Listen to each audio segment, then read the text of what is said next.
Fightful's The Hump with Jimmy Van and Sean Ross Sapp. Fightful.com. Yeah. What's up, you guys? Welcome to Fightful. It's April 9th, 2025, the week after AEW Dynasty, the week before WrestleMania, and we're here to for at least an hour. We got Jimmy Van here. Jimmy, how you doing? doing good, Sean. Your hair's looking a little bit better now than before you hit start on the camera. I just kind of let it do whatever now. I don't go out a lot these days. I mentioned to you off the air, I'm staying home next week. I don't have to look pretty for anybody except for these loyal viewers that I've already suckered in. They're already stuck with me. Please don't unsubscribe. But well, the cards are sucky enough for the show next weekend. I find that it's probably going to be. I think so. So I think it's probably going to be an amazing show because that always happens when you have low expectations, it blows you away. Well, we're going to talk about that. We're going to talk about a lot of other things. Please leave a thumbs up on this video. It helps the world find out about Fightful. We've had a giant boost in subscribers. I've taken over some of the marketing end on that, but I want to tell you guys about some of the cool things we've got on Fightful over the next week or so and get Jimmy's thoughts on it. Jimmy, do you remember Sonny Siaki? Of course. For sure. So we have this newish series. It's been out for a couple months called Fightful Presents. We took a look at the New Japan exodus to WWE. We looked at TNA going head-to-head on Monday nights with WWE. We looked at the history of Tribute to the Troops and a couple other things, Heroes of Wrestling. And one of them that I always wanted are covered here was Sonny Siaki, who wrestled in the dying days of WCW. He wrestled in TNA and seemed like a big prospect there. And then he had a WWE developmental deal. And we now have a video on him, as a lot of people don't know why exactly he just fell off the face of the earth as far as wrestling goes. He donated his kidney to his brother, and sacrificed his wrestling career in order to save a life. You can learn more about that on our YouTube or on Fightful. I look forward to us diving into more stories like that. Mike Straw did an incredible job, but one that went under the radar last weekend, Jimmy, you and I talked about these poppy figures, these Japanese poppy figures. Tell the audience a little bit about those if they might not know about them. Yep. So as far as I know, the oldest wrestling figure line, action figure line, was from 1981 from Japan, called Poppy, or I've seen some people call it Popey. And it was mostly Gaijin wrestlers. So it's mostly foreign wrestlers. And I've got 8 of the 10 in the set. I've got them in the package. There's been this resurgence of popularity for the line, but when it comes to the cards, because they have cards packed into the package, and Sean and I talked about how some people remove the cards and sell them separately on eBay. I still think they're worth more if you keep them in the package, but some people take them out and sell them separately. And Sean and I did a podcast about that Japanese line, and it's very unique. I mean, Hulk Hogan pre-red and yellow is part of that line, and Harley Race is NWA champion. I mean, 81 was a ways back, Sean. So it's a cool look at some old stuff. Yeah, my God. There's a lot of stuff there. And then this weekend, we have a look at AEW, or not AEW. Listen, I could look at AEW. I've got their first 8-9 series, but we've got a look at LJN prototypes, of which you have an incredible number of, an incredible amount of. So that will be up, I think, probably Friday. We're aiming for that. Jimmy, anything that people should specifically look for there? If you guys are into memorabilia at all, whether it be toys, whether it be anything else, the prototypes video is interesting because I've got a bunch of prototypes, some of which Vince McMahon did not green light for whatever reason. And so he made them change it. And the one that they ended up releasing was not the original design. So that's pretty cool. We even, give a little shout out to Matt Cardona for his Big Rubber Guys line. So check it out. I watched it this morning for the first time, that prototype video. It's good. Yeah, I think it's good. And after WrestleMania, probably maybe a week or two after WrestleMania, after we cycle through the Mania content, we'll be coming back with even more of those videos for you guys to check out. We have, I think, 3 more episodes of those that are coming out. And Jimmy has a more broad look at his LJN collection from like, I think 6 years ago here on the channel also. But next week, we're going to have a ton of WrestleMania coverage. We're going to do things a little bit different because I know that a lot of you realize that sometimes we will take our content, release it weekly as opposed to as soon as we get the interviews. That's because we have a partnership with NordVPN. They've given me the thumbs up to be like, no, you can quick release these. You don't got to do one a week or anything like that. But in addition to the WrestleMania interviews next week, we had a look at the new season of Dark Side of the Ring. We had a look at Squared Circle Expo, one of the biggest wrestling conventions in America. We had Luke Curtis, who has done work for New Japan, WWE, TNA, and AEW. Grapsody interviewed Speedball Mike Bailey. Then yesterday, I interviewed Steph DeLander about her book, Gail Kim's departure, PCO, smashing that title, all kinds of cool stuff. Thursday, David Finlay of New Japan, one of the top New Japan stars, talks about I asked him, I was like, how tired are you of Hornswoggle jokes? And we got into that. And then Monday, or I think it's Sunday, we got Izzy, the 2024 Fightful Rookie of the Year. I think this girl's going to be a big star, Jimmy. I really do. I think anybody that watches that interview is going to see how poised she is. And she's part of WWE ID now, right? Sort of. Yeah? I don't think she's officially ID, but she's got a match with an ID talent. I see. Because she was very clear. She was like, go ahead, ask me where I'm going to sign as soon as I turn 18 next month. She's ready. Like she knows what she's doing. Like this is a girl who at 8 years old was getting criticized on the internet, like just for existing. Bailey fan. Then she did what all great pro wrestlers do. She wrestled Effie. And a lot of people criticized her for that. And she said, you know what? To hell with you guys. If you don't want me to do scripted wrestling, what I'll do is I'll go learn jiu-jitsu. And honestly, she was very good at that as well. She learned jiu-jitsu. I didn't know that. Learned jiu-jitsu. Yeah, I would see some of her grappling videos and I was very impressed. Like, really? As someone who had trained in the past, like I was very impressed. Then she started to do media. And I remember at Double or Nothing 2021, she's like, Sean, Denise, do you mind if I like shadow you guys? And we're like, hell yeah, please do. I remember looking over there and a grown man tried to like nudge her out of the way. I was like, you get the fuck in front of him. I was like, you play off of anything that you have. You are a child. He can't say anything to you right now. Nice. I was, and then Mark Henry apologized afterwards. Mark Henry went, sorry. It's somebody who's no longer in media, but she is killing it as a wrestler, and we had a wonderful interview. But enough of the plugs. I just feel like our plugs are actually for things that are interesting. So by God, here we are. But we've got your super chats. We've got your humper chats. You might say, what in the hell are any of those? Well, super chats are here at youtube.com/Fightful. Outside of a couple sponsors, we are largely direct to consumer funded by you guys. We don't make a ton like per click, anything like that. So we want to know what you guys want to talk about. And right out of the gate, we have Dave and Tim sending very generous super chats that I want to get to. You can also send humper chats. Tim Traver says, keep Hot Wheels one package, one open. The cars that are in the package in the package are worth more than the open cars. I also opened 1 out of 24 scale cars. I understand, Jimmy Van. So this gentleman right here, who's been a very loyal supporter and friend of Fightful for years, does a program called the Diecast Collective. And I always see him posting about it. I've checked it out a number of times. Very passionate about that. Anybody who's into that type of thing or even isn't and wants to learn about it, check out Tim Traver over here.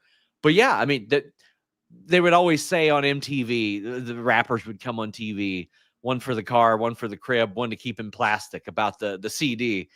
Were you ever like that where you're like, I want loose LJNs and package LJNs? I have a few. The problem is I didn't start recollecting until later in life. And so the LGNs were no longer $4.99. Mm-hmm. And so for that reason, if you're like even loose mint LJNs, depending on who it is, can cost hundreds of dollars. Sure. So there's a few that I have of guys that I really like, but for the most part, I just keep them all in the package, the whole set. So I've gotten out of collecting Bone Crunchers. I collected Toy Biz, WCW for a little bit. and I was going to try to collect all the AEW stuff, but it started to get too expansive and expensive. So I was like, you know what? I'll keep the first 10 AEW series in protectors in a box. And then eventually, if I need to retire or want to retire or something, 20, 30 years down the line, hopefully I've got something worth a damn and I can sell those. But I stopped collecting bone crunchers because I just came to the end of the road. But what I love are the ECW original San Francisco toy makers, which are made by a lot of the same people who made the LJNs. And while I like the bone crunchers because they were so cartoony and ugly, the ECW ones are beautiful. They're wonderful. And I remember seeing a Cardona and Myers video where they walked through the complete history of ECW figures. And I thought that the Taz figure was one of the most incredible figures I had ever seen in my entire life. It was a little bit shorter than the other ones. It was just an incredible figure. So I went to Toy HQ, Toy Vomit here in Lexington, bought one, took it out of the package, and I've collected ECW ever since. But my rule is I have to get them in person or they can be gifted to me. I don't want to order them online. That's like my personal rule. Yeah. I like to be able to find them as opposed to ordering them. Or again, if somebody gifts one to me, I'm not going to say no. But I have started to collect them in the box and loose because I have realized that when the day comes that I want to sell these, there's going to be somebody that really appreciates that some of these are still in the box because they were not produced nearly at the scale of many other figures. So Tim, I'm with you there as well. I completely get it.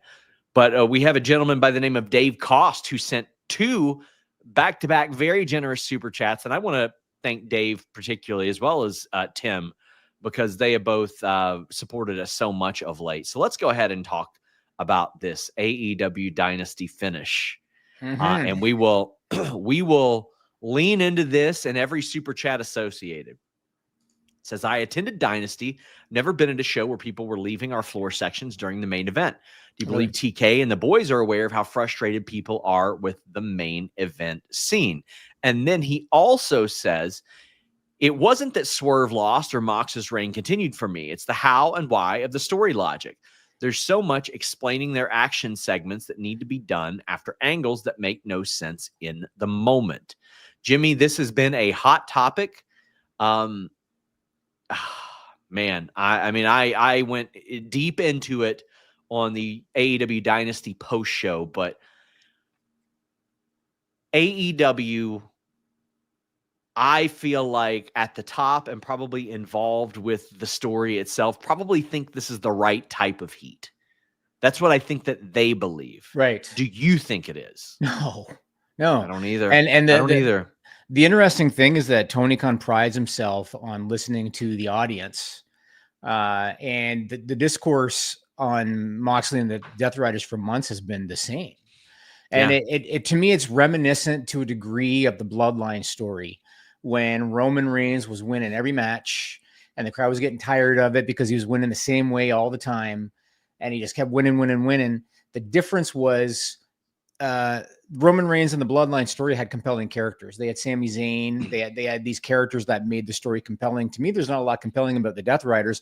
The first thing I wanted to ask your opinion on, I saw Tony did the media call before Dynasty. He was asked about the Death Rider story, and he indicated that it's been good for business. I would like to know what business metrics he's speaking of.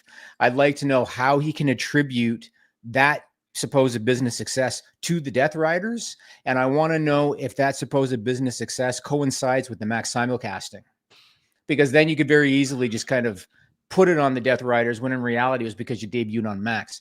What are your thoughts on his suggestion that the Death Riders has been good for business?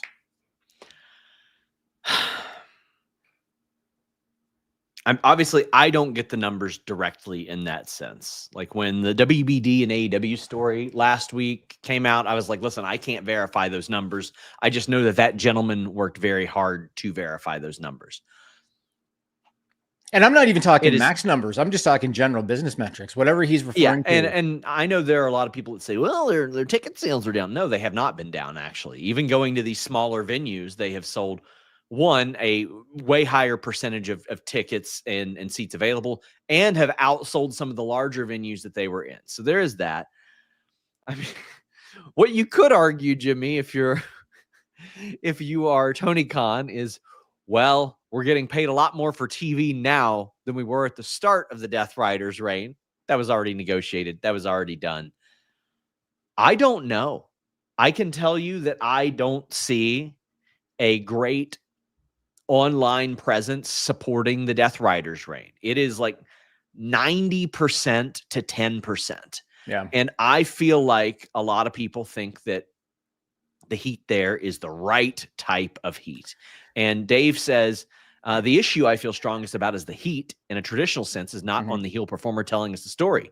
The heat is in the booker, and that doesn't do anything positive for anyone. Dave, I am so glad you said this, because this is what actually you mentioned, or you asked, what do a lot of people in the company feel like? That's what they feel like. They feel like you're healing the company as opposed to the guy. And everybody there recognizes that Jon Moxley is a fantastic performer. I do as well. I think Jon Moxley is, when you talk about the most important people in the company's history, I think he's more important than Jericho, even though Jericho had a big name as the first champion. Moxley is their Hogan. Now, I don't mean that in a, he says that doesn't work for me, brother thing, because I know Jon Moxley at least enough that he would respect Tony Khan's decision. If Tony Khan said, okay, well, you know what, we're going to pivot. Omega's going to win the title, or Swerve's going to win the title. They might have a back and forth, but Jon Moxley he's a gentleman in that regard, and he understands his job is his job, and he's not going to sandbag anyone or boo-boo face anybody as a result of that, I don't think. I just believe that there is some sort of disconnect between the story and the audience. And here are my two feelings. I think, and I don't know, I think that AEW, whether it be Tony Khan or whoever's doing the story, believe that whoever beats Jon Moxley will be made. And it's like people will be so exhausted by Jon Moxley holding the title that they're made. And I know that some people involved view it as their own little bloodline storyline. The bloodline storyline got pretty bad and exhausting at some points. It's a great thing that allowed people to branch off and do great stuff, but it was also very tedious. And people were like, God damn, this finish again. I'll say this, Wheeler Yuta has gotten over as a result of this. Like, he's doing way better now. He had the wrong kind of heat a few months ago, and he's doing great now. And obviously they're setting up for him and Danielson. That's the best part of this to me. But what happens to Jon Moxley after this? When this ends, how are people going to feel about Jon Moxley, Jimmy? I mean, I think that going into this, it seemed predictable to a lot of people Swerve was going to win. And I think you had reported that Swerve had family there, and that increased the idea, oh, Swerve's winning the title. Of course. Sometimes predictability isn't a bad thing. Yeah. And in this situation, I feel about the Moxley reign the way I felt about the Roman Reigns reign, when he was, beating guys, beating them more or less the same way all the time. A lot of people thought Sammy should have beat him in Montreal, right? I feel similar about Moxley. I understand what they're trying to do. Clearly, they're going to end up with Swerve and Hangman teaming against the Bucks. That's where it's going to go, I think. And I will encourage people to go on YouTube. And this is a match I've always loved. Look up a match on YouTube from 1986, WWF at Madison Square Garden, Hulk Hogan and Roddy Piper against Paul Orndorff and Harley Race. And the reason I'm encouraging you to look up that match is Hogan and Piper were then what Swerve and Hangman are turning to now. They were two bitter enemies. Now, it was the 80s, so they weren't burning houses down, but they were two bitter enemies that had a common foe, so they teamed up. But the story they told in the match was so great. They didn't trust each other. They almost came to blows a few times. They would stare at each other before a tag. They would do a really hard tag and stare at each other.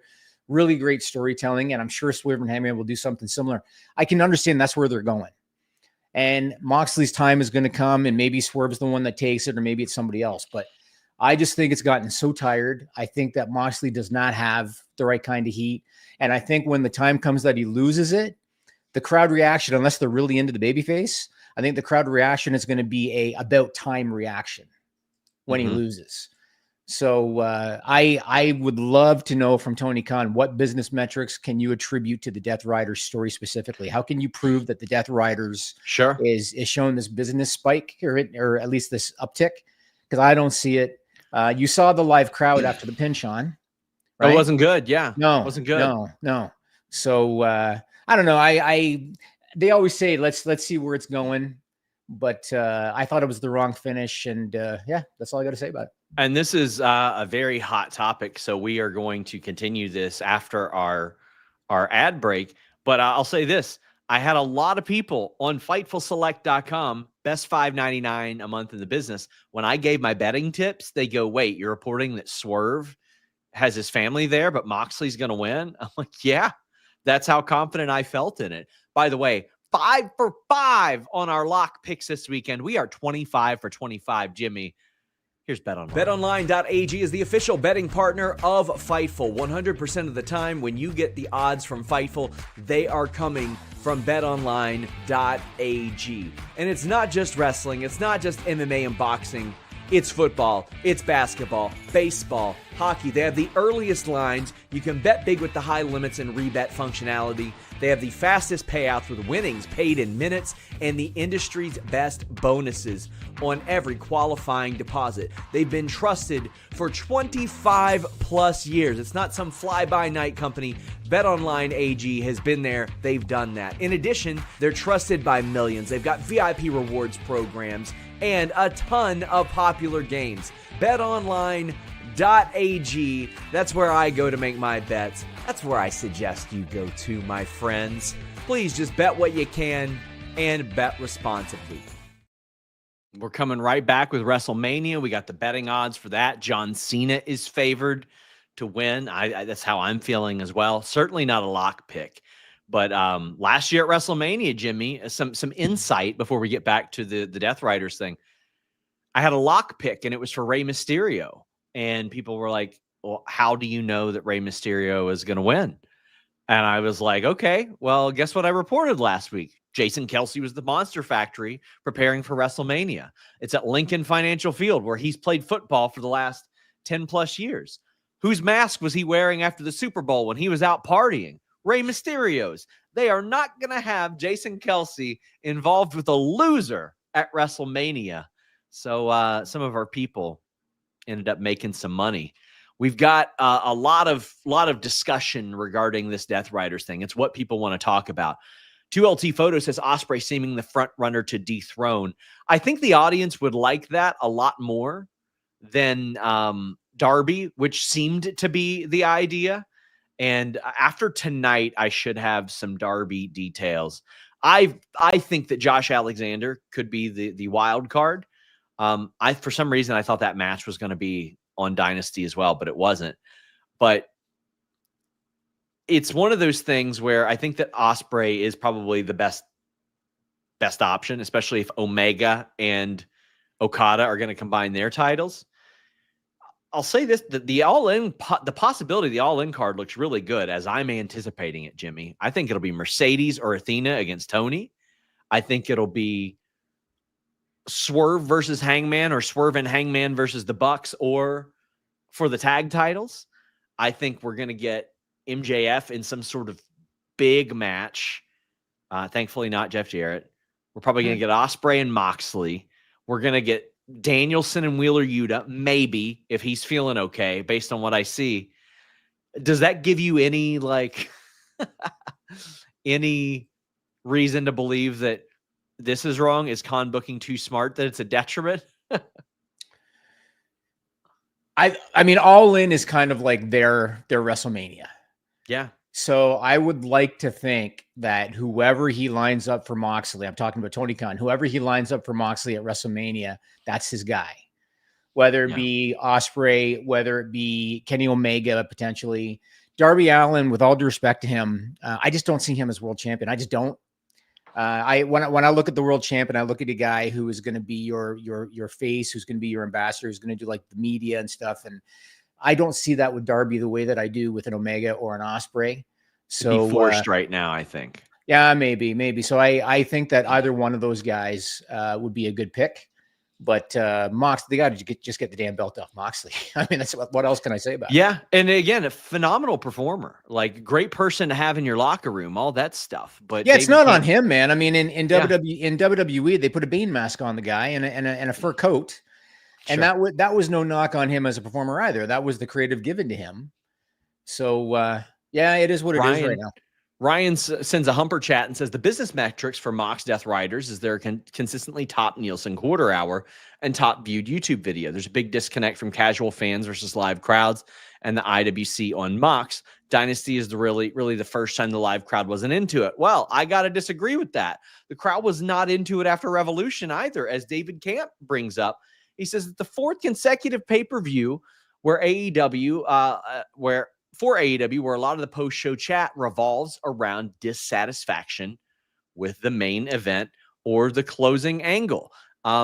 Listen, it has been that, because I feel like Revolution would have been a lot easier to get away with had they just done Tony and Mariah at the end of the show. Like if what happened prior to that was way earlier, I think the crowd would have probably accepted it a little bit more. When they did the 4-way at World's End, I knew that he wasn't dropping that title. I knew he wasn't dropping the title to Orange Cassidy either. Right.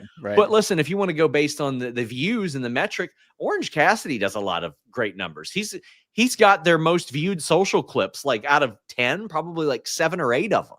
Yeah, and I haven't looked at the quarter hours in quite a long time, because ever since Max, I feel like it just doesn't really bother me as much, or I don't care as much. But I don't know when Death Riders typically are every single week, but Q1 is always the highest rated because of the lead-in. The top of the 9 p.m. hour is always the next highest because of the top of the 9 p.m. hour, and the last quarter hour is typically the lowest. So if the Death Riders are in the 9 p.m. hour, that's why it'd be high. And if they're in the last quarter hour, they're probably the lowest. But I haven't followed the quarters, so I don't know. Chi-Town Spurs says it's so frustrating that much of AEW is great right now and the main event is terrible. Don't want to see Mox get beat by a top baby face. I just don't want to see him at all. This is the risk you run with that. And again, their viewership numbers have like slowly increased. And this is with the Max numbers, like not even factored into that as well. Now, I think they had a dip, I want to say last week, but they'd kind of been coming up from the mid 500s up to the mid to high 600s, which is promising. You could point to that, but it's tough. Michael Luna says it's not the right type of heat. It's not entertaining. We are not entertained. I was entertained by the Cope and Moxley, the spikes, even though it's not for me. Don't like it. I don't like it. But I was like, oh my God. I was very entertained by Swerve and Moxley. It's just, I'm ready for it to be done. I'm ready for it to be done. And Joker says, has AEW noticed that Max does no in-app promotion? WWE is very easy to find with new episodes on the Netflix homepage. Day of Dynamite, I have to search for the newest episode, and it's not easy. It's gotten progressively harder over the last few months. And that's something that has been brought up. Like even a person in AEW had to tell me how to find the next day stream of it, because people are like, why don't they put the Dynamite and Collision streams on Max? And I'm like, well, they do, but it's under live streams under the sports section, as opposed to very easily accessible. As bad as sometimes the search functionality on the WWE network was, boy, we were kind of spoiled with that for a while. Like when Dynamite is live, like ongoing live, is it on the homepage? Not the main Max page. It's on the Bleacher Report sports element. Yeah. I'd like to know why. Yes. I mean, because I would too. Because WBD is clearly invested. I mean, like we talked about last week, when they have a big sporting event on, even if it's out of their time slot, they'll put AEW on afterwards to maximize the lead-in. Why wouldn't they emphasize it better on Max? I'd like to know. I would too. Tim Traver says AEW turning me off altogether. I watch a lot of WWE, but wrestling's fun no matter what. That's how I view it. Listen, that's how I prefer to view it as well, unless it's just all really, really, really bad. It says Bucks going to kill the ratings again. I don't know about that. The Bucks are so polarizing. I've learned not to talk about them Yeah. because some people in the chat will agree and some people will shit all over me. So I just don't talk about them. Athena punks Mox, takes his gold and his faction. Good fantasy booking. When you look at AEW numbers closely, you understand why Mox is the play. He's moving numbers as champ. He's also probably the most famous guy they have within his prime on the show. Like, everybody knows who Jon Moxley is that's watched wrestling over the last decade. So I can't understand it from that sense. Do you think more people know the name Jon Moxley than the name Chris Jericho? No, but Chris Jericho isn't anywhere near his prime, despite the fact that I thought that match before the shitty finish on Dynasty was the best match he's had in years. That was an incredible match before the terrible finish. Yeah. My issue is the story feels so Jon Moxley-like. Where did the old Jon Moxley go? Why does this Jon Moxley need to rely heavily on interference? I think the ultimate piece of this needs to be that Jon Moxley is actually a hypocrite this whole time. He's talked like the character, the heel. He said, "Oh, I'm worried about what AEW is becoming." He's doing this bloodline WWE bullshit all the time. Yeah, and plus he's the heel. I mean, at the end of the day, he's the heel. And he's got help from the Young Bucks, of which, by the way, what's the plan for Bucks Death Riders? As Meat Enormous says, hurt my back playing basketball last night. Oh my God, I miss playing basketball. I need to go. Hope you're okay, buddy. Yeah. Get well soon. You got to meet it up, my friend. Get some good brisket, get some pulled pork, and I know you'll be fine. He says, not broken, but it's spinal. Well, in that case, just smoke some weed. That's what Mike Tyson does. What's the plan for Bucks Death Even Riders? before his fight, Sean. Yes. I don't know about that. But from what I understood, there was not a long-term plan when the Bucks left for this. Now, if you remember, the Bucks watched as the Death Riders destroyed people on commentary, and then they got scared and left and were shredding documents. I would love for them to sort of go behind on that and say, well, we were taking over the company, and then we saw how out of control it was getting with them. We had to eliminate all evidence of this secret partnership that we had with this dangerous Death Riders group. And then that would also point at the Death Riders and say, you aren't really what you say you are. You're hypocrites. You sold out to these guys that were trying to ruin the image of the company and yada, yada. But I think that healing the company is a bad idea. Don't you think this sucks is never a good story? Don't you think you'd be asking the Bucks, but if you tore up the documents to show your partnership, why did you then come back and help them win? They could explain that with a 6-month absence.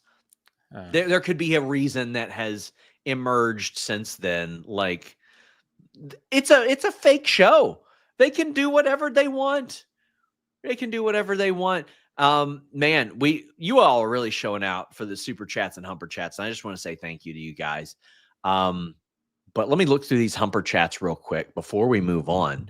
New Lac City says, feel like TK thinks it's because their attendance and overall AEW momentum has gotten better, but he fails to listen to the real discourse. The last 3 pay-per-views were awesome, and most consensus was the pay-per-view was greater, the story was good, until the Moxley stuff. That's how I feel.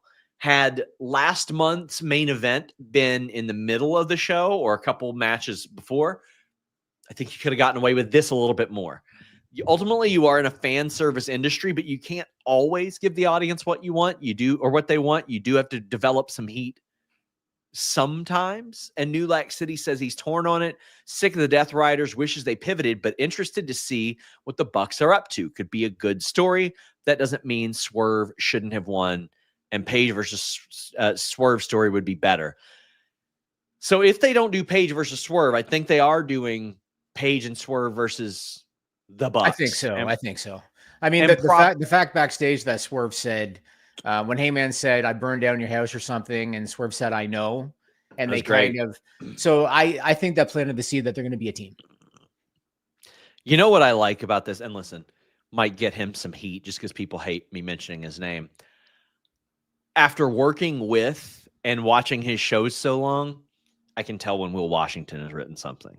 Mm-hmm. It is so Will Washington pilled in the best way that it is like, what a great story that has been. But Jimmy also, like, we're going to get Cope and Cage against FTR at All In as well. I would imagine that's going to put some asses in the seats. I think that one will as well. Is this going to become Am I the Asshole? Death Riders and Bucks versus Swerve Ops? Sound kind of meh if so. Well, it is about to be blood and guts season and Anarchy in the Arena season. So, yeah, I think so. I do think so. I think when he said AITA, he didn't mean Am I the Asshole? I think he meant Anarchy in the Arena. I read so much.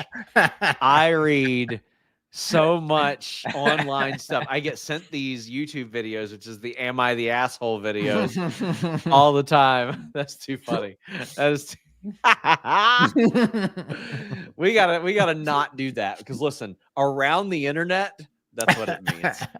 That's what it means.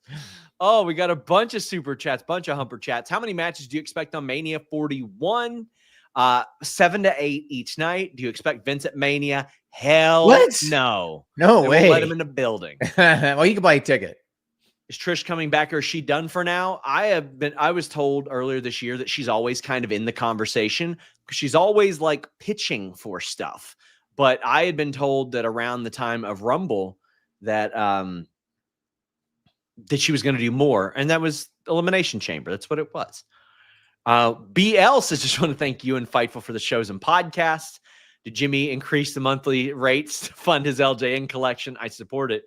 I know why you increased the monthly rates, if you feel comfortable with me saying it publicly, Jimmy. Yes, because you make a shit ton of money, Sean. I mean, legitimately, I'll tell you guys. Some people have asked, well, Sean, have you ever thought about doing your own thing? No, Jimmy has been like the most incredible business partner over the years. And in situations where I would not have been able, quite frankly, to come up in life, Jimmy has reassured me that I made the right decision and all that. And a few years ago, didn't look like I was going to be able to get a house on my income. And Jimmy's like, here is an X amount non-interest loan. And wow, you're actually talking about this. We've never talked about this on the air before. Never talked about this. And I mean, listen, my wife's a school teacher, so it would have been on her income. I was investing a lot into helping Fightful as well, like with equipment and all that. Wasn't making as much then. And Jimmy made sure that I got in that house. And let me tell you, your boy paid off that interest-free loan a few weeks before. So I'm finally making a little bit more than I was then. But Jimmy, I'll say this. Jimmy has always shown me that I have made the right decision by sticking around at Fightful. There was a gentleman that I worked for before, and I mentioned this. I was on food stamps before that. He said, no, I can't give you a raise to X amount, which if you all knew what that amount was, it would blow your mind because it was so little. Then that same guy came back to me a year later and offered me 3 times the amount that I asked for to come back. And I was insulted by it because I was like, you had that then. I could have been this for you then. And I said, no. I've had the opportunity to work for, I think ESPN hit me up at one point. Certain wrestling companies, not AEW, which a lot of people will try to make jokes about. Other places overseas and some other people that wanted to start websites have hit me up. And Jimmy has always reaffirmed the decision that I made to come here was the right one.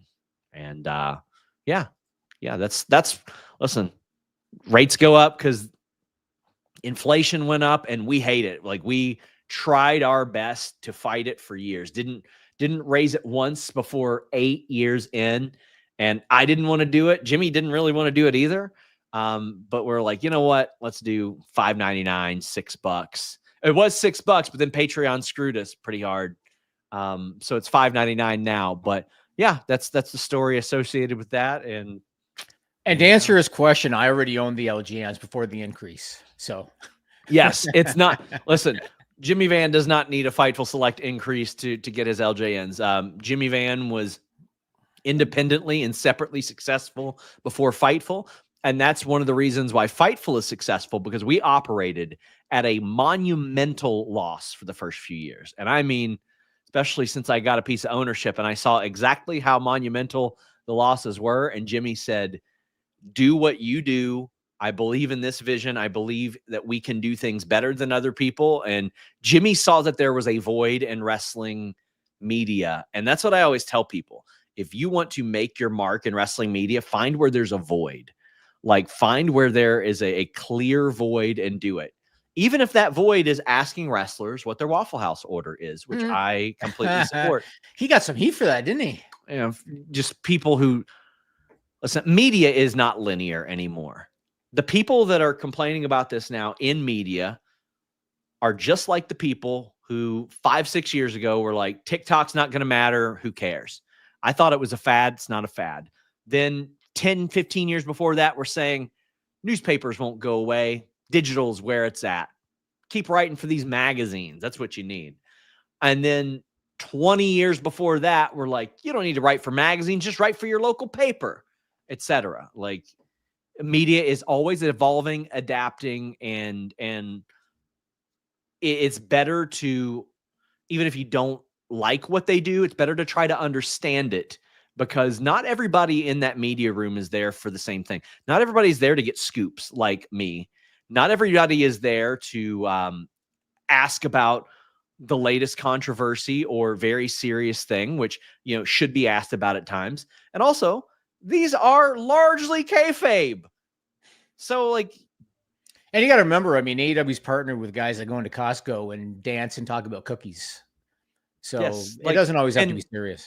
I think there is absolutely a place and a necessity for that. But also, you're asking a lot of people who, and this isn't an insult, are painfully unqualified to be asking or writing stories about those things, to be covering those things.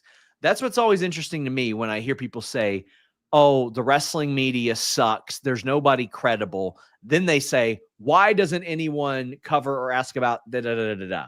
I'm like, okay, now hold on. You're saying that these people aren't qualified. They're not good. They're not credible.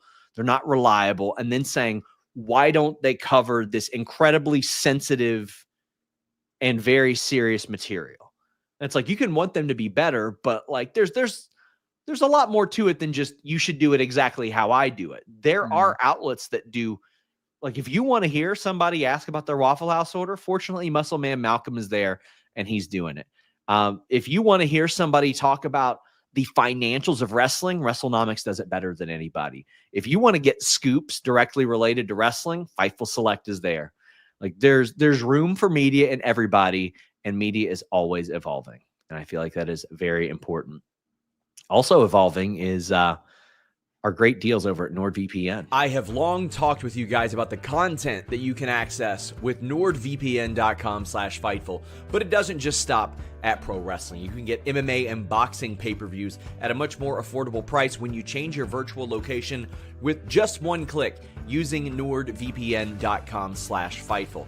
It doesn't stop there either. Football games. Man, if you want to check out those out-of-market football games, you don't have to spend hundreds and hundreds of dollars. You can get NordVPN.com/Fightful and just change your virtual location. How about baseball games? They make it harder than ever to actually watch baseball games. It is a task. Not with NordVPN.com/Fightful. They got everything you need, in addition to all the threat protection and security that comes with NordVPN. But if you want that content, NordVPN.com/Fightful is right for you. Check it out, guys. NordVPN.com/Fightful. Listen, if you, we got a nice contest going on my Twitter with BetOnline, but if you just have a Netflix subscription and you're like, man, I don't know if I want to get Peacock for WrestleMania. If you got NordVPN.com/Fightful, you can watch WrestleMania on your Netflix account. Netflix is remarkably chill. They don't care. They want your subscription no matter where you are. So NordVPN.com/Fightful. Jimmy, the people are showing up for these super chats and Hump. Do you know if the WrestleMania 9 documentary is going to be on Netflix for outside the US people? I don't know. I should find that out. I will ask. I did get a screener of that, by the way. I need to watch it. But why does WWE get so many passes with the atrocious booking, Charlotte, Tiffany, lack of minorities, yet AEW makes one move and it's at the end of the company to some? Listen, that's the nature of tribalism in wrestling, which I completely loathe, the tribalism. Yesterday, I said, hey, guys, WWE booked Bayley and Ivy Nile in IC title matches after they lost top contendership matches and never won anything after that. And I had people say, yeah, I wish you would criticize AEW like that. Why didn't you say anything about Kevin Knight? Wait, you mean Kevin Knight, the guy who I said on Dynasty, my post show? Damn, kind of weird that he lost to the guy that was supposed to be in the tournament and got put in the tournament. But even then, Jimmy, he would have to win the tournament to get his title shot. And guy that trains with Natalia actively. Like, okay, there's a little bit more of a reason there. But still, I don't like it. One of my biggest pet peeves is that.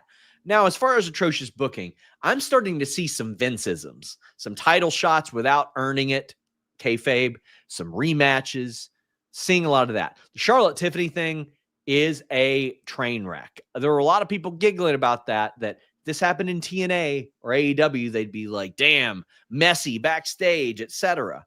The lack of minorities thing, I'm hardly qualified to speak on that, but WWE scripts the show. They can script minorities to be in more appropriate positions. I'm just so exhausted by tribalism in general, Jimmy. I don't like it. It's never going to go away, and it's not just akin to wrestling. It happens in sports too, and hell, even with movies and music, it happens. So it's just never going to go away. I want to talk about the Charlotte Tiffany thing too. Yeah, let's. Do you want to do that now, or is there still super chats about? Oh, buddy, we got a ton of them. Might as well just talk about it. Okay, so I watched that segment on SmackDown. I actually watched it twice, and watching Tiffany powder out the way she did after saying that line told me that she thought Charlotte might throw hands after I say this. Maybe. So she got out of there pretty quick. But I had two main thoughts about that segment. The first one was I was surprised that Charlotte let the live crowd throw her off the way that they did, because Charlotte's a pro. And when it comes to promo, she's one of the best ever for the women's division. She was completely thrown off by that live crowd, to the point that after not saying anything for what felt like a couple of minutes, she looked at Tiffany and she said, I'll give you the last word. She was completely thrown off by the crowd, which surprised me. And then the other thing was about Tiffany. I know that you've got thoughts on this, and you reported stuff about on Fightful Select, but I felt watching it that Tiffany thought, okay, when we did the split screen promo, I tried to stick to the script. You improvised and you ate my lunch, so you're not doing it. I walked all over. Right. And that's how it felt to me. But I really hope, and I don't know if you've heard anything about this, I hope Hunter is getting this in line with these two, because it feels like Sean Brett a little bit. And so I'm hoping that Hunter is kind of getting him in line. But what have you heard about why it happened and the aftermath? I've heard a lot. We've had a lot on Fightful Select, and KE775 says, do you think the disaster on Friday has any bearing on the Mania result, or do you think that's been determined? It's been determined. They already knew who was going to win this. I don't know if Charlotte or Tiffany know, because they don't officially tell people till like the day of. So what I heard actually lines up a lot with what I heard that Brian Alvarez heard as well. Tiffany went in there, had to sort of protect herself. People close to her say that Charlotte went off script first with I'm not the Nepo baby, I'm a Nepo queen, which none of the writers or anybody backstage took any issue with that. They're like, okay, fine, fair. The thing that people backstage took issue with starting off was Charlotte imitating Tiffany's voice. And I think it was reflected online. A lot of people are like, what is she doing here? Like it was like one of those immature elements. And it's like, that's something you do when you're like in middle school type of thing. And that was the reaction I got from backstage. And then when Tiffany started to get really personal, there were a lot of people that were like, oh shit. And there were some people, admittedly, that were like, she had to do it. But there were a lot of people that like, okay, that crossed the line. Like that one was one where you don't, well, especially when she went on that talk show, got really emotional, said she felt like a failure. She felt like people are going to compare her to her dad. It was obviously a very soft spot for her. So that was rough. I understood Tiffany's frustration. Should never bring that type of stuff up unless you got clearance from the person, period. And not only that, clearance from Andrade too. Should probably be out of respect to other coworkers, in my opinion. Yes. Right. So what Charlotte said after that, I'm like, I don't like it, but it was certainly provoked in that sense. And it was one of those things where it got escalated. What a mess. And then the people that I heard said there heat on both of them. But that Charlotte should lead by example there, because she's Do you know the if there's veteran. been any reprimand at all? Like, do you know Not if that I've heard. Okay, because Hunter's got to get that in order, and Charlotte does have this because there have been other incidents with Charlotte. There have been a couple of times where her and whoever she was working, things went off the rails for a minute. Remember her and Becky? She's done things like this in the past, and I don't know if it's because Nia Nia cracked was her with a one. 1-2 in Yep. in the ring. Yeah, Yeah, and I don't know if it's because she's got a reputation, for going a little bit audible in the ring. I think there was a Kairi Sane power bomb that also once upon a time was as well. But I mean, also she does have the trust in the ring to be able to do that, and on the mic. It's just in this particular situation, I would imagine they'll try to keep them a little bit to script, and also they will probably try to lean into it a little bit because it's controversy and buzz. Right. Yeah. And again, it reminds me a little bit of Bret and Shawn. And for people that don't know the whole backstory with Bret Hart and Shawn Michaels, there was, I guess, an infamous discussion between them where I think Shawn said to Bret, like, hit me with everything, hit me with anything. And so I think Bret went out and made reference to Shawn being gay, and then Shawn had a problem with it. Yeah. So this is where you can end up. Like, it's got to be controlled. You don't need these two to start throwing in the ring. But Charlotte's a pro, and Tiffany's just coming up. I think they'll be okay come Mania time. We still have a ton of super chats and humper chats. You all really showed up today. Again, I'm here all next week. I'm not going to Vegas. Joel Pearl will be sending in content, videos, a lot of stuff like that. If you are a wrestler in Vegas, let us know. Our dude Joel is going to be at Circa Las Vegas. If you guys haven't checked out what's on the slate there, check it out. They've got shows with Chris Van Vliet, Busted Open Radio. They've got cabanas you can rent and watch WrestleMania in if you don't want to deal with the traffic and all that. And a ton of WWE wrestlers hang out at Circa Las Vegas. When I went there in January and toured the facility, I had a certain prominent wrestler reach out and say, man, I was there last week. I just went there and had some food. So always cool to see Circa Las Vegas. I will certainly be staying there the next time I am in Vegas. We have Miss Straight Fire or Mr. Straight Fire say Bianca is one of the faces of the WWE. She's on all the marketing. She's one of my favorites, but I feel like she isn't as over as she should be when looking at the TV's crowd pops. Is she a top merch seller? How do you feel about her popularity? I think she is one of those talent that a lot of times fans take for granted. I haven't seen her on any top merch seller lists of late. That I don't know what her numbers would be. But Jimmy, I'll say this. I think her promo work over the last 3 weeks has been phenomenal. Like the emotion coming out there. Like when Rhea came out and said, oh, I just thought I'd come in here and watch the contract signing. And she goes, well, I guess you'll just be watching at WrestleMania too. I loved it. I thought on Monday she was so great and so natural.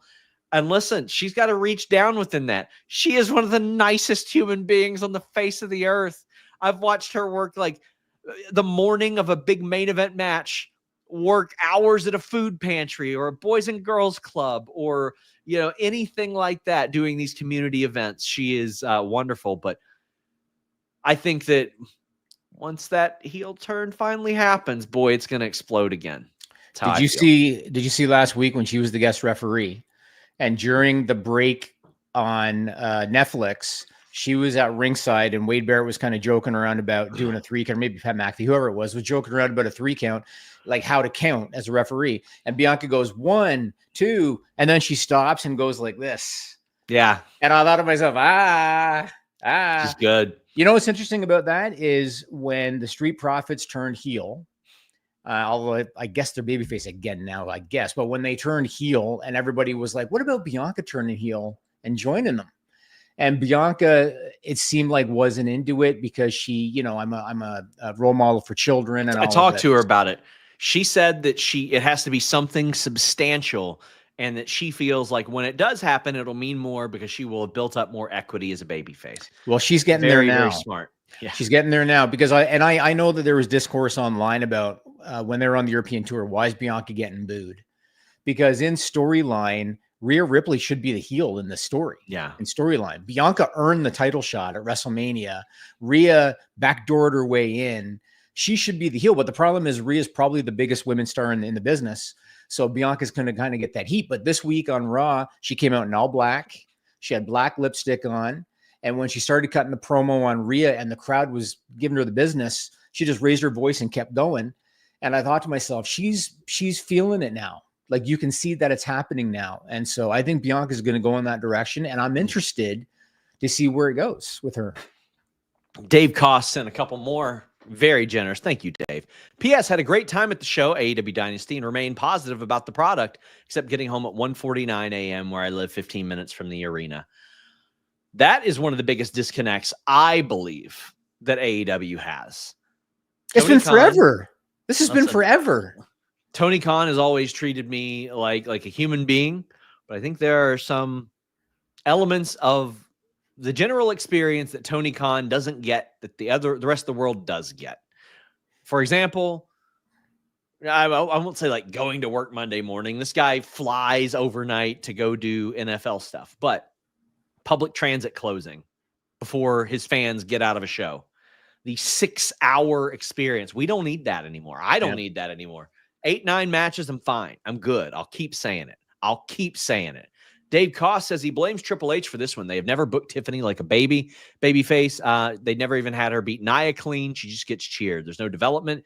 She doesn't high-five the fans, barely plays them other than Tiffy time. It's completely true. Last year, we had Anna Bauer talk to her, and Anna was like, are you kind of surprised by this reaction? And Tiffany's like, yeah, very surprised by this reaction. I brought it up as well. And she's like, yeah, she's like, it's nice because everybody wants to be loved. She goes, but part of me is like, damn, am I doing something wrong? Because it's not the reaction I should be getting, despite how good that it feels.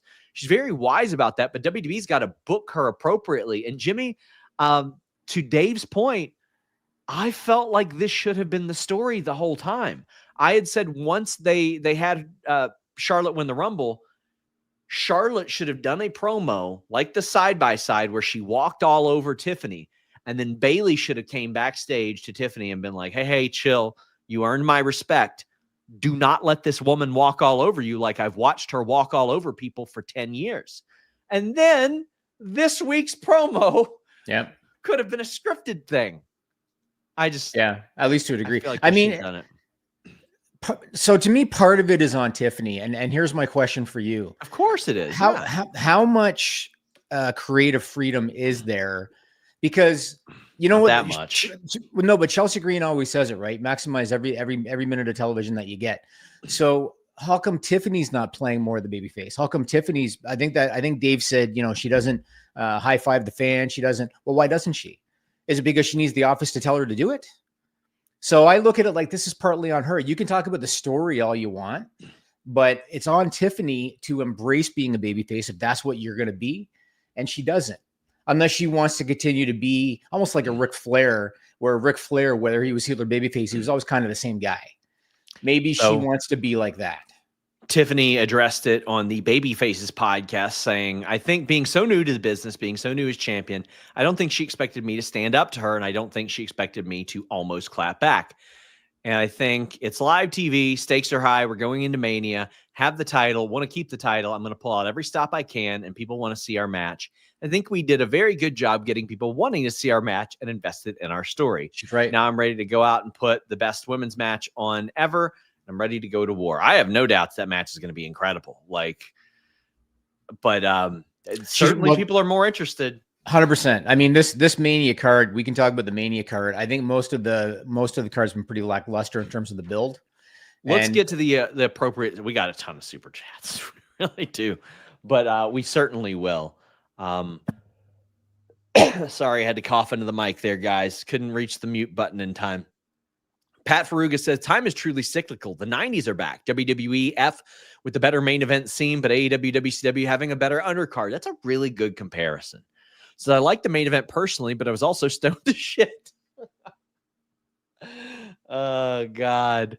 And he says, shout out to Speedball for killing it. We had an interview with Speedball from Grapsody, but I think that's a very good comparison. But Peyton isn't liking the Mania build. By the way, Jimmy, let me know when you have to depart. But yep, got about 10 minutes or so. Cool. It says WWE have horribly fumbled this Mania build, and AEW refuses to listen to their core audience. Thank God for New Japan and CMLL. Without them, I'd be done with wrestling. Hiroki Goto for Wrestler of the Year. Listen, I am a Hiroki Goto guy. When I first started to cover New Japan, I want to say 10, 11 years ago for Wrestling Inc., he was one of my dudes. I loved all of his finishes, the diverse finishes. Seeing him kill it at this stage of his career is amazing. CMLL, one of my friends who I've known since elementary school went to a CMLL show. She was just in Mexico City with a couple of her girlfriends, and I see like on her stories chilling in CMLL. Heard that it was a great live experience there. Hey, Sean, in your opinion, do you think the late April Mania date was the issue for the build of the last 3 weeks, or the last 3 weeks have been much better? Yes, I do think this was part of the issue, Jimmy. Having 7-8 weeks between Elimination Chamber and Mania, I think did hurt.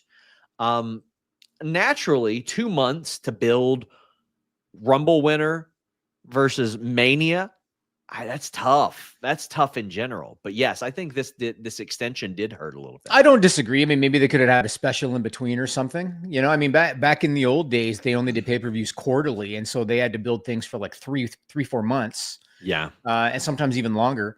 But at the same time, I look at it like I said last week, you've only got Cena for 36 dates, and I felt they wasted the first 2 after Elimination Chamber. And when you've only got them for 36 and you basically throw 2 of them away, you can't really look at that and say, oh, it's because they had too much time between build. It's because you just fumbled it. I mean, that's all there was to it. Like Cody and Cena. How excited are you for Cody and Cena right now? Because I'm really not that excited.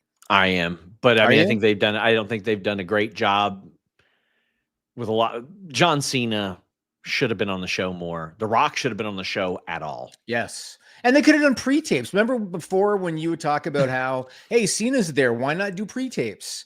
Do it backstage. Understand it. Do it backstage. I can't understand it, man. It makes no sense. Put him on your show. Soran says, since Select is mostly based on U.S. subscribers, what is the one or more country you were surprised to see where people subscribe to Select? The best $5.99.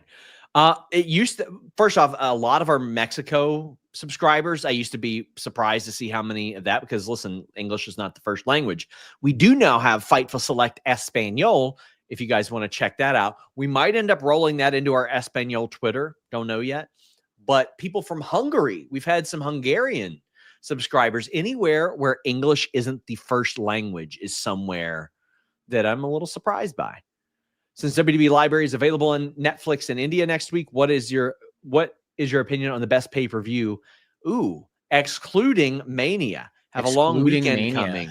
Yeah, have a long weekend coming. Would love both of your recommendations. I always love a good Rumble. I would always love a good Rumble, like among the best of them. But 92 is a good one. There were a couple of good ones fairly recently. I'm an old school guy too, so for me, the older stuff, like the older Survivor Series, it was interesting to me back in the day when they would do 5 teams against 5 teams. You'd have 20 guys out there, and they don't do that anymore. So some of the older Survivor Series, older SummerSlams for me. King of the Ring 01 was great. SummerSlam 2000 was really great.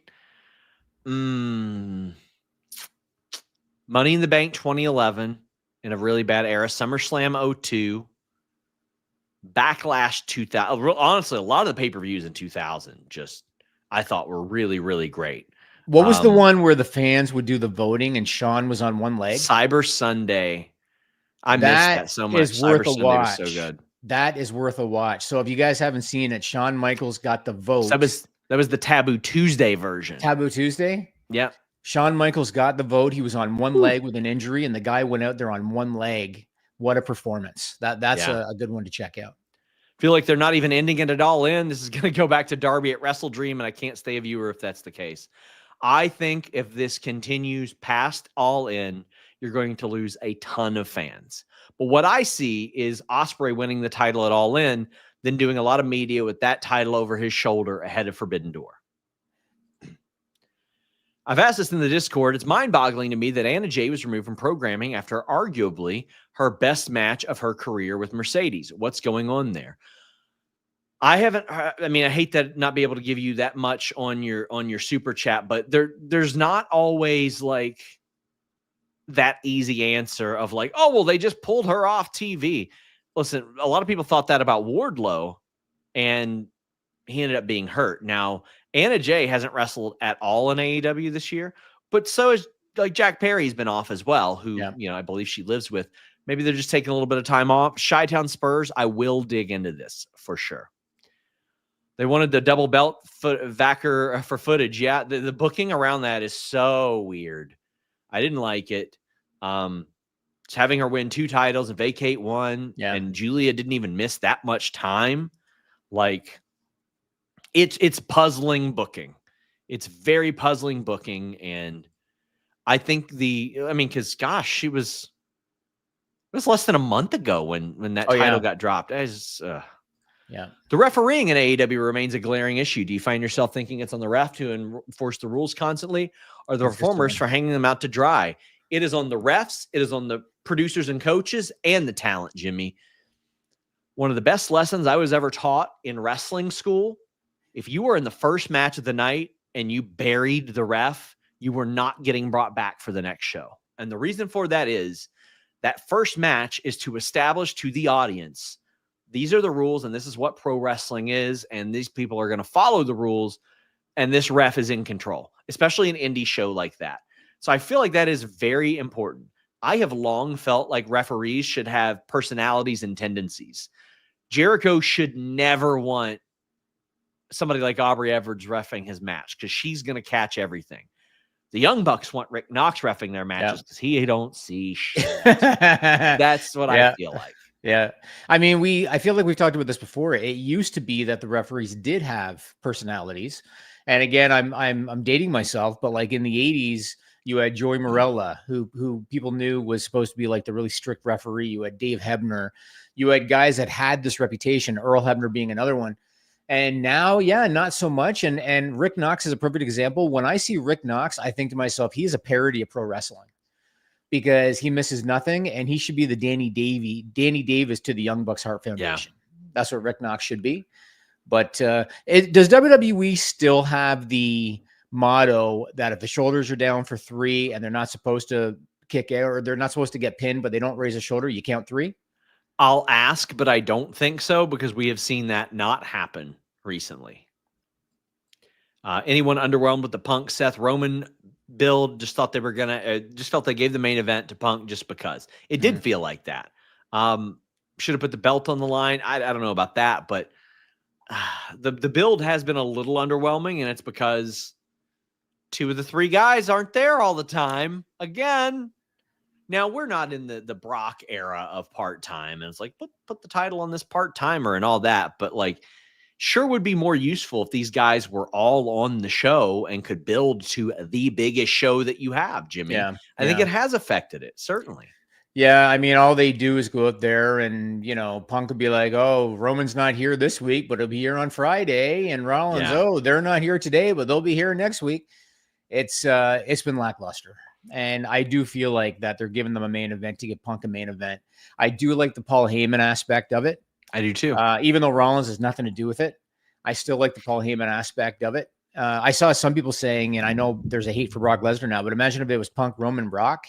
That would make more sense with Paul Heyman. He's telling people he's retired, Jimmy. Is he? It's the word on Instagram. Well, you know what? He's made his money and he's living in Saskatchewan, Canada, and the dollar's like $1.40. He's doing okay. Listen, Brock got paid in US dollars. I got treated nice at that USD. D'Lo Dig says, all this toy collection talk got me diving for wrestling and Dragon Ball Z figures like I used to. Also, I wish all things considered Keith Lee was the one who cost Swerve instead of the Bucks. Yeah, unfortunately, I don't know if he is in the position to do that right now. I haven't heard an update on him. In addition to ECW figures, D'Lo, I do collect things that I had when I was younger. Like I'll pull one out right now. Got one right in the closet, Jimmy. Oh yeah, my God. In the closet. Let's see here. I have some old stuff too, but it's all packed away right now. Like just things I wanted when I was younger. Oh yeah, I've seen that before. Yeah. Yeah, I put it in front of my tree every Christmas. But I love that. I mean, The world a few years ago had some disposable income, not as much now, but that collecting got big again. Hurt Syndicate theme is great. Do you agree, Jimmy? I think it was Kyler that posted on Twitter that he still had that chant in his head the day after Dynasty. I think So it was good. Kyler. So Whatever good. gets the people into it, man, because this has long been one of the disconnects with WWE. Is Yeah. like, I can't tell you how much I despise Bailey's entrance music. I freaking hate Bailey's She entrance doesn't music. like it either. Awful. Yeah. And this has been a Is problem. it the one that starts? Oh, Yes. like there's like 4 themes that start that way. Yes. Like yes. 4. It's just really so bad. boring. Yeah. Thoughts on KO's stance I like on your his injury? version better, Sean. They should Yeah, I edit mean, that in. It's pretty much what it is. Thoughts on KO's stance on his injury being leaked. He said he wasn't happy about it. Listen, in my experience, KO has been one of the more understanding, reasonable people. He's a great moral compass in that regard, a genuinely good human. I don't think he's like livid or mad or anything. He knows it happens. Listen, I reached out to him. I reached out to a bunch of people, didn't hear back till afterwards. I completely understand that. I likened it to the Jamie Hayter thing, where a lot of people thought that I was going to be mad that Jamie Hayter put out the visa news after we put it out on a paywall. That's different than some random donk doing it. I don't care. It's their news to share. He felt like he should share it. Yeah. We get to determine as an independent media website what we deem okay. I would have deemed the Kevin Owens is injured news as okay to run. It wasn't about a pregnancy and illness. It was an injury that happened in wrestling and directly affected wrestling. Like that's it. But KO is free to feel how he feels. And, he has made it known how he feels. I think that's okay as well. I feel for the guy because it's a serious injury. He's in his 40s. He's in his 40s. He's probably going to miss at least a year, I imagine. It sucks for him. And I like that the crowd was respectful, even though he's the heel. And here's my question for you, Sean. There's no way Randy Orton misses WrestleMania. There's no way. What do they do with Randy Orton at WrestleMania? I would have Rusev squash him. You would squash Randy. Yeah. Really? Because I was thinking the open challenge is the way to go. People like an open challenge. They did it with Rollins and Cody, right? Yeah. So people like an open challenge. Do it with Randy Orton.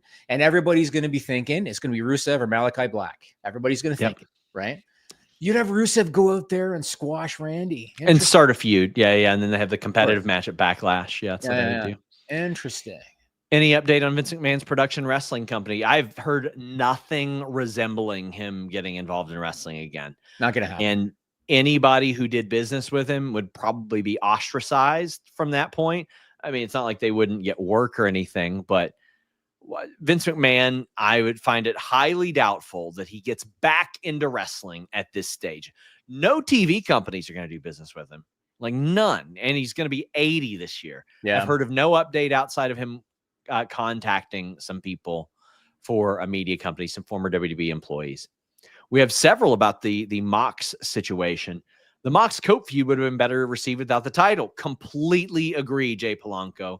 His numbers are moving despite Mox or people wanting to see a new champion finally. I agree with this. In the same way, Jay Polanco, that people say, well, during Sean's reign, those viewership numbers were so bad. I'm like, imagine how bad it would have been without Shawn Michaels as champion. Yes. Would have been horrible. Yeah. Yeah. Would have been really bad. Says the only one that can truly be entertaining call out of Mox's hypocrisy is Eddie Kingston. That would have been the move, but his injury. A lot of people asking about that. He tore his knee and leg all to shit late last May. It's hard for me to believe that he'll be back anytime before the 1 year mark. But I shouldn't laugh, but your description is just it just makes me chuckle. He tore his leg. Shit. There's a lot of people that were like, "Oh, Eddie Kingston's going to be back, right?" And I'm like, "Well, listen, I hope so." But 43 years old, tearing your knee up the way that he did is rough, man. And I know he's working hard. I know he is. I know he's. And sorry, I got a jet. No, it's okay. So everybody enjoy your week, and I'll see you next week. See you, Sean. I am still here answering your super chats, answering your Humper chats, guys. But if you like this Q&A format, great news for you. FightfulSelect.com is the place to be. $5.99 a month, or you can subscribe at the $10 tier, which gives you early access to our interviews, like Dave Finley, like Izzy, like the LJN video that we're doing as well. But let me fix this. It's party time, guys. But I do a Q&A there every week. We have 5 to 7 select answers articles a week as well. The select Q&A has become the most aggregated wrestling podcast in the world. So go there, get it directly. And I am in that Discord every single day answering your questions. And that's where I'm headed right after this, actually. FightfulSelect.com. Sauron says, thank you for the recommendations and thank you for being the best. Lots of love to all. All hail Fightful. Thank you. That is such a nice thing for you to say. Shotgun Sean, which, by the way, I did see your comment and you asked why your questions don't get answered on the Q&A. Here's my method on that. If I don't have an answer for you on the Q&A, I am not going to waste your time or anybody's time saying, I don't know. You can just assume that I'll ask. I'll always try to ask. Got a great Rolodex of contacts, and I exhaust those resources. He says, Mox is dragging down the product with the rain. Personally would have preferred Swerve versus Ospreay or Paige or Darby at All In rather than Mox. I think a lot of people could have leaned into the Swerve versus Hangman thing. Ospreay being that conquering babyface over Moxley, I could absolutely see that. And I like Darby in the ring. He's great to do media with as well. Like he's a very friendly guy. And I think one day he will be there, but right now it feels forced. I think Darby absolutely at some point will be a person that you look at and you go, world champion. And I don't know, maybe there will be some giant rally of popularity following his Everest run or climb. I don't think he's going to run it, but I'm with you there. Pain management. Mike Tyson style is working. Your thoughts on Ovechkin breaking the goal record? Does Charlotte break the title record after Cena? I don't think Charlotte does break the title record. But maybe. It seems like they can't book her outside of the title picture, right? Thoughts on Ovechkin. So I'm not a big hockey guy. I am a Maple Leafs fan. But listen, early in his career, how early? It was like 2007-ish. Yeah, I would say 2007-ish. A friend of mine locally had me watching some Washington Capitals games with quite a bit of regularity. And I liked Alex Ovechkin then. Couldn't have ever imagined that he was going to break the great Wayne Gretzky's record. But good for him. Records are meant to be broken. Absolutely meant to be broken. Joseph Morris says, in my opinion, a Rhea feud is a career death warrant for any woman facing her as they feel inferior to her. I think except for Bianca. I don't think Bianca does. And listen, some of that is a popularity issue and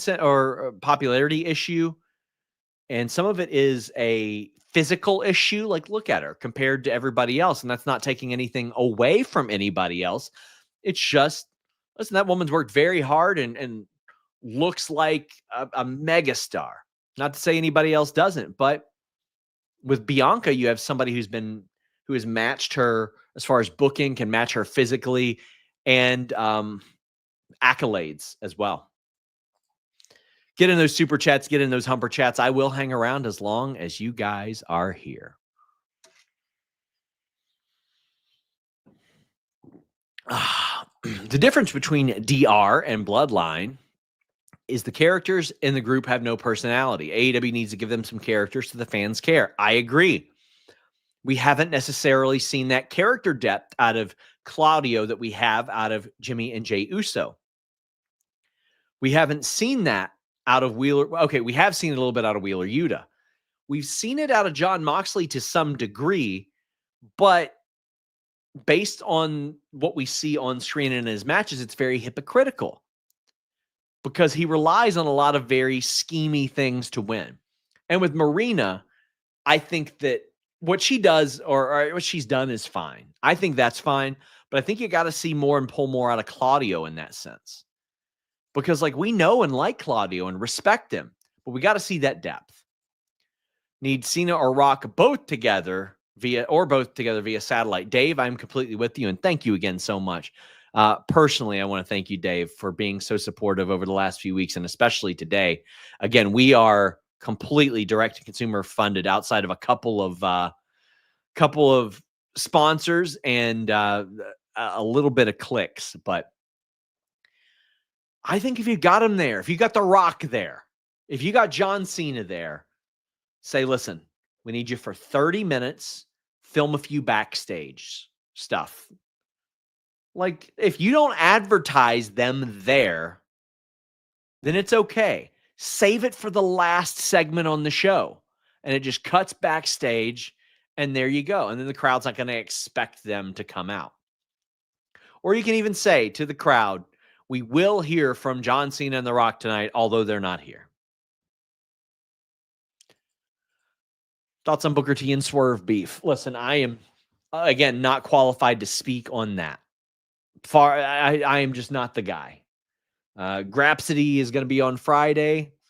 They can speak about that, and I am nowhere near qualified in that regard. I respect both for their pro wrestling accolades and all that, but that's a them issue, and it's one I won't be in. Shotgun Sean says, will Charlotte and Tiffany remain professional at WrestleMania? Can WWE do anything about on the night, or just pray they won't go into business for themselves? They can just reassure and say, listen, guys, got to stay on task here.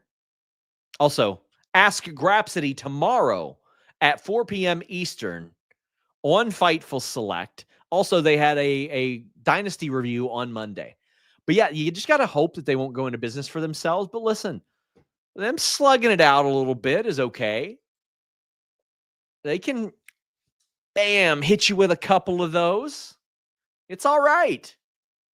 They're adults. They're tough as hell. Both of these women are tough as hell. Charlotte can take it. She's taken a two-piece combo from Nia Jax before. She can handle it. Did you see what RVD said about AEW's biggest problem? Is its ignorant wrestling community. I'm not a fan of him saying that. Now listen, yeah, I completely disagree with that. I think that is blanket statement, typecasting, but also I didn't see the individual quote, so I don't want to attribute something to him that man didn't say. But I think that typecasting any wrestling audience specifically is not the right move to go with. I just don't. And I like Rob Van Dam a lot, man. That guy has given me some great interviews in the past. Ask Grapsity's at 5 p.m. Well, Rob, then you're fired.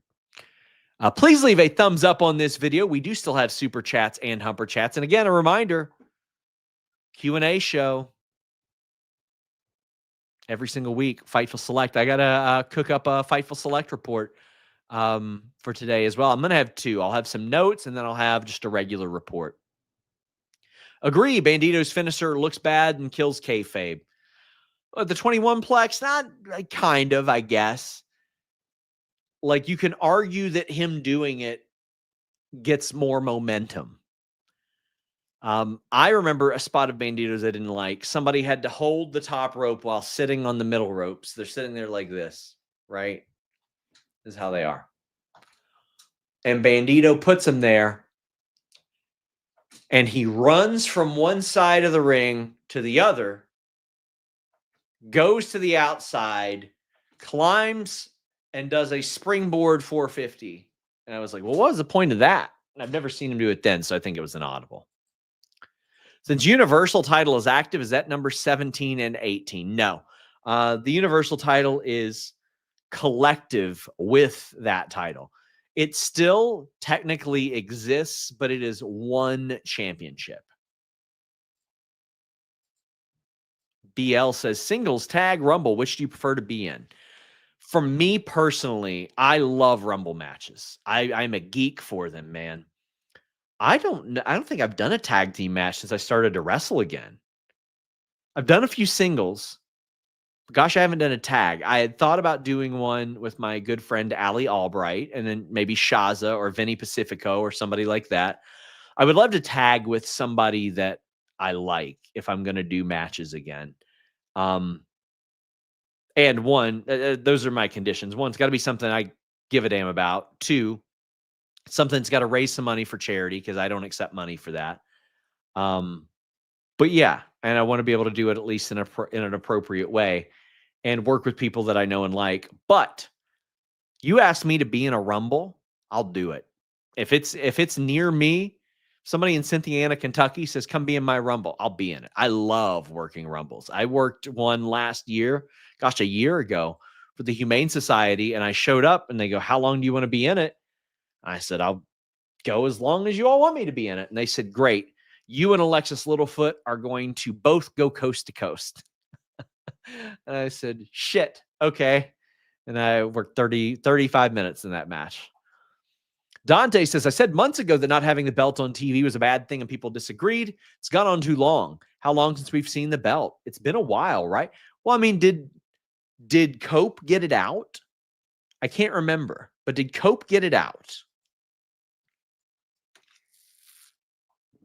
If not, then it's been months and months and months.